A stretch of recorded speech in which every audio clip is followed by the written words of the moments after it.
Alright, Schlockmeisters fans, another re-review from my previous channel. Academy Award documentary, or nominated documentary, Manson. Let's check it out. Alright, let's talk about this movie, Manson. Documentary from 1973. Robert Hendrickson, I think was the guy's name who created this, and there was another guy involved as well. Academy Award nominated for Best Documentary that year. How about that? So, anyway, when I was in high school, I was... I don't want to say obsessed with the Manson story, or maybe I was obsessed with it a little bit. It was a fascinating story, always has been. I read Helter Skelter. I was also a huge fan of the Beatles, still am. So I was all mixed up and knowing all about this stuff. So when I became aware of this documentary, my Schlockmeister brother Jeff actually tracked it down at a video store in Thiensville, Wisconsin. Story ended up working out later on, and we got it there. We rented it and copied it, and we were kind of blown away a little bit. It was just kind of cool seeing the guy who filmed this movie got good access to the family. Obviously, this was the time when Manson and the killers were behind bars, or at least going through the trial and such. But he got some other good footage on the ranch, and some of the other people involved that we came to know. Clem, Steve Grogan, and Squeaky Fromme, who eventually tried to assassinate Gerald Ford at one point. And it was just a fascinating documentary. We also have interviews with Vincent Bugliosi, interviews with Clem and Charlie and the girls, and all kinds of things on here. Basically just telling the story of what happened. They actually, overall, they actually don't really dwell a lot on the Manson murders, the LaBianca murders and the Sharon Tate murders. They do mention it, of course, of what exactly happened. Actually, Bugliosi on there kind of tells the story mostly, but most of the rest of the documentary is basically the family's lifestyle, their belief system, interviews about being in the family, and Charlie's philosophy and everything else. Paul Watkins is in this movie. He was always quite a motor mouth when he was alive, telling his story about how he was in the family, and he was all in it just for the drugs and the women. But when Charlie got on that Helter Skelter trip, it just wasn't about life anymore. It was about death, and that wasn't part of what they were doing. So fascinating stuff. It's amazing that a story like this even exists. I mean, we've had a lot of sensational murder trials over the years, but when we've had, O.J. Simpson was a huge murder trial. I think that probably was bigger than this one, but up until that time, this was the biggest one. But if you look at interesting stories, this is probably the most fascinating thing I've ever seen in terms of a sensationalized murder. The story behind Helter Skelter and what the motivation for these killings were, and how this just all came to be. It's just a fascinating tale about a black-white revolution and a race war, and wanting to ignite that war when it didn't start on his own. The Beatles are prophets to Manson, speaking to him through the lyrics of their songs. It's just a wild, crazy trip, and seeing some of that played out here it's cool to watch. I do think, however, you do need to be a little familiarized with the story. Otherwise, you might find this a little dull, boring. I don't know. It features a couple of actual tunes written by Manson in this movie. Always is Always Forever, I think, was one of them. Manson released, or there was an album released called Lie, which Manson, I don't know, he didn't put it out, actually. I actually have the album. That song is on there, too. It's just a weird, creepy vibe throughout this stuff. And just the fact that this was real, all of this happened, it's an amazing story. I don't know what else more I can say about this, but this documentary is really, really good. I don't know I think the DVD is kind of scarce. It was expensive to pick this up when I got it 5-6 years ago. I don't imagine it's gotten any cheaper. But it's a nice DVD. It's just a nice film. So anyway, that's it. I don't know what else to tell you about Manson. If you're familiar with Charles Manson and you haven't seen this documentary, you definitely should. This is a definite must watch. And again, Academy Award nominated. Manson, how about that? So anyway, check it out. Leave some comments. Let me know what you think about Manson. Watch it. Bye.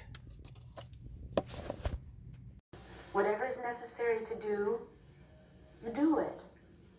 When somebody needs to be killed, there's no wrong. You do it. And then you move on. And you pick up a child, and you move him to the desert. You pick up as many children as you can. And you kill whoever gets in your way. This is us.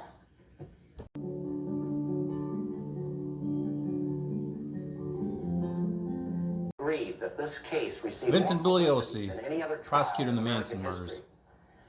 The trial was also the most expensive trial in American history, costing the county of Los Angeles $1 million. The trial itself took 9.5 months, the longest murder trial in American history. Murders were incredible.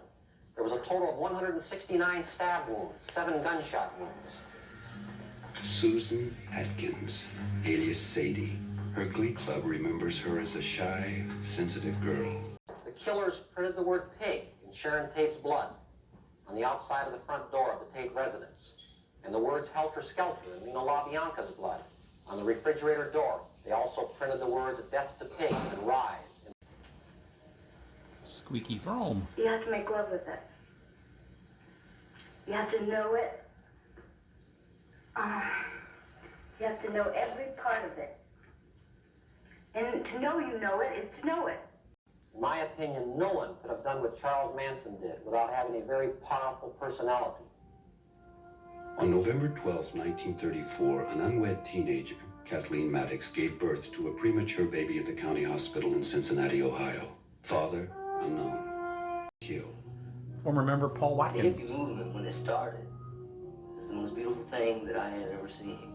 People walking up and down the street, throwing flowers and kissing each other and hugging each other, taking their shirts off and giving each other shirts and smiling at each other, making love with each other. Manson's principal motive for ordering the 7 Tate LaBianca murders was his fanatical obsession with Helter Skelter, a term he borrowed from the English musical recording group The Beatles.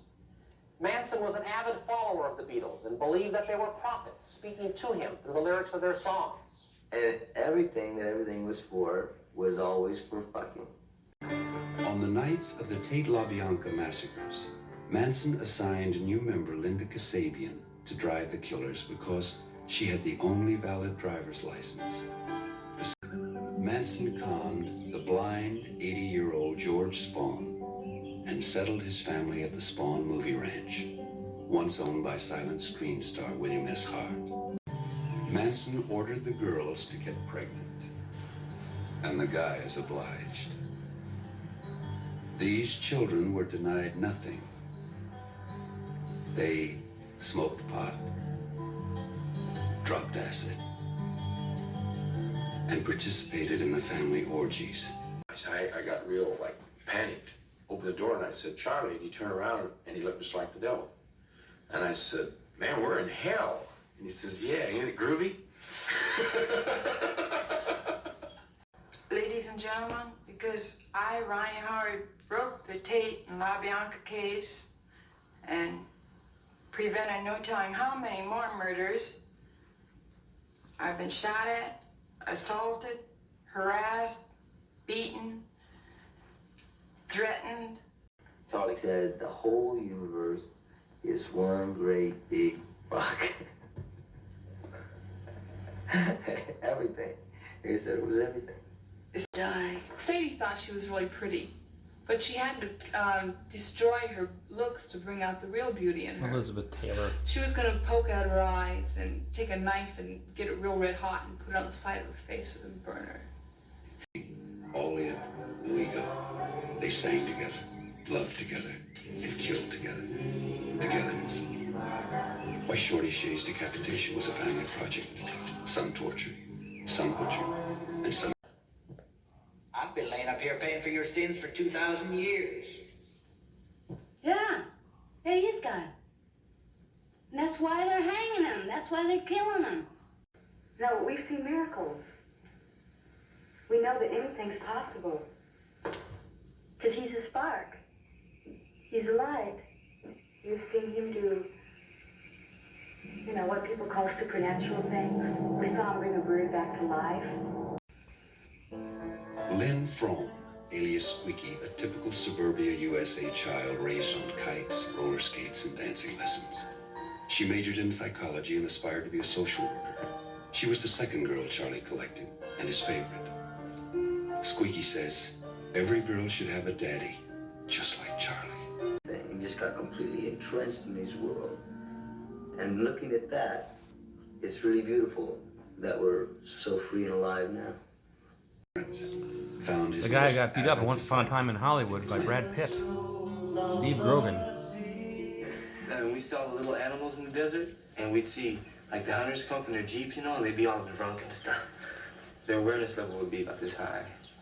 And we see all the squirrels and the ground squirrels and chuckers, and we say, "Hi, you guys get in your hole, get in the holes, man."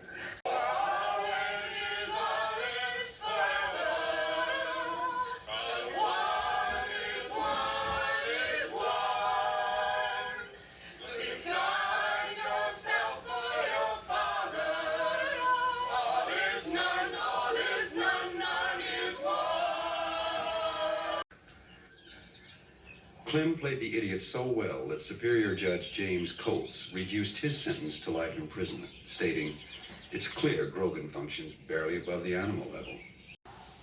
And Clem will be eligible for parole in 7 years." The truth has not been in your courtrooms. Never has been in your courtroom. All you have is confusion in your courtroom. Why do I have to stand and take the blame for your sins again? Do you, don't you? Want me to make you? It's coming down fast, but don't let it break you. Tell me the answer. You may be a lover, but you ain't no dancer. Look out, helter skelter. Helter skelter. I think he's a great person. Yes, and I love him dearly. I think he's darling. I think it's okay myself. I don't think you did it. I think it was inspired by the devil. A million babies die and a million babies are born. But Sharon Tate's baby died. Yours didn't. Anybody can kill anyone. Did I know at the time? Yeah. The people you call my family were people that you didn't want, children that were alongside the road that their parents had kicked out. So I took them to my garbage dump and fed them and taught them that in love there's no wrong. And at your back door, he's telling you the kill is all right. The death is just the most beautiful trip in the world. And the killing is a fantastic thing. Life is life. And the only way you get to life is through life, not through death.